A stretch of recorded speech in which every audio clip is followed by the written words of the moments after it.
Dr. Ellie Daniels was at a summer conference with the American Cancer Society when she suddenly felt arms wrap around her shoulders. They were the arms of a parent, Anne Marie Wallace, whose son, Jeremy, was enrolled in the American Cancer Society Center for Diversity in Cancer Research training that Daniels oversees. But this wasn't a typical embrace. That touching moment was forged by gratitude and linked to a common cause. Wallace said her husband, Dr. Charles Wallace Jr., had died in 2019 from multiple myeloma. Jeremy's research at DICR was on the same disease that took the life of his father. That touched me, Daniels said, because we're not only impacting the lives of folks who want to pursue a career in cancer research care but the impact that cancer has on a family. The American Cancer Society Center for Diversity in Cancer Research Training aims to develop and propel underrepresented students of color into the medical field through hands-on research programming.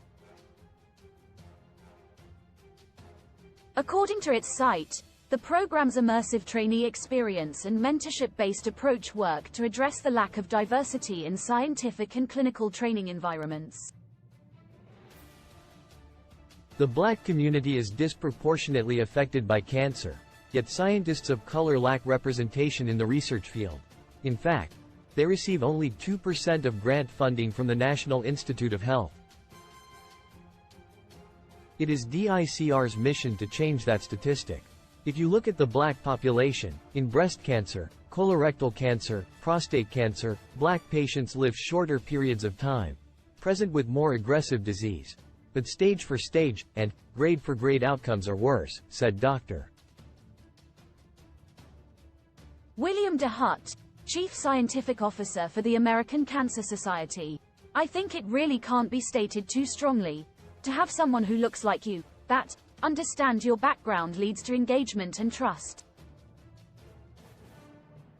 And we know that leads to much better health outcomes. Jeremy Wallace is one of 282 young scientists to join DICR. According to their most recent impact report, 96% of interns reported plans to pursue a post-baccalaureate degree. Perhaps Wallace will pursue that route, but first, he's en route to pursuing his undergraduate degree from Rhodes College in Memphis. Over the next decade, the ACS goal is to fund 1,000 internships for students like Jeremy. The NBA Foundation's contribution to the cause makes a direct impact.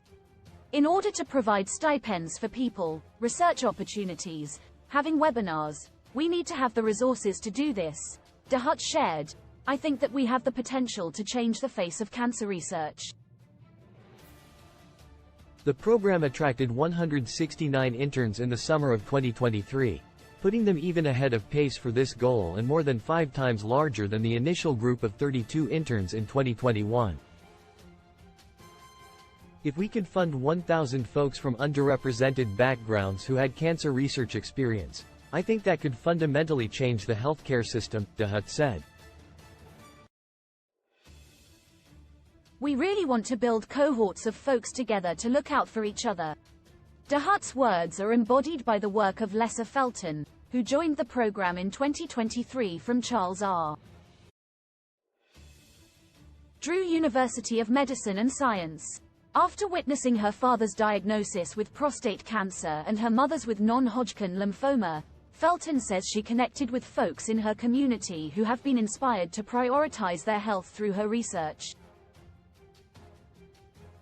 I can't tell you how many text messages I get from people saying, I want to get my mammogram today, or get an ultrasound, or I'm having a biopsy, or I got my colonoscopy. Felton said, for someone to take time out of their day, it keeps me going. Because they took that one step, now I got to take 5.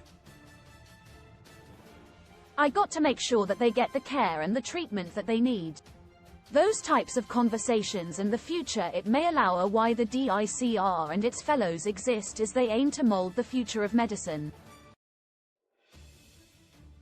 There is a calling for those that go into the medical profession, Anne-Marie Wallace said. It is really a calling to want to help others, even knowing when you could have that same diagnosis. For Felton, the ability to help others only further solidifies her passion for medicine. I know that when I leave this earth, I will have made a difference. Quote,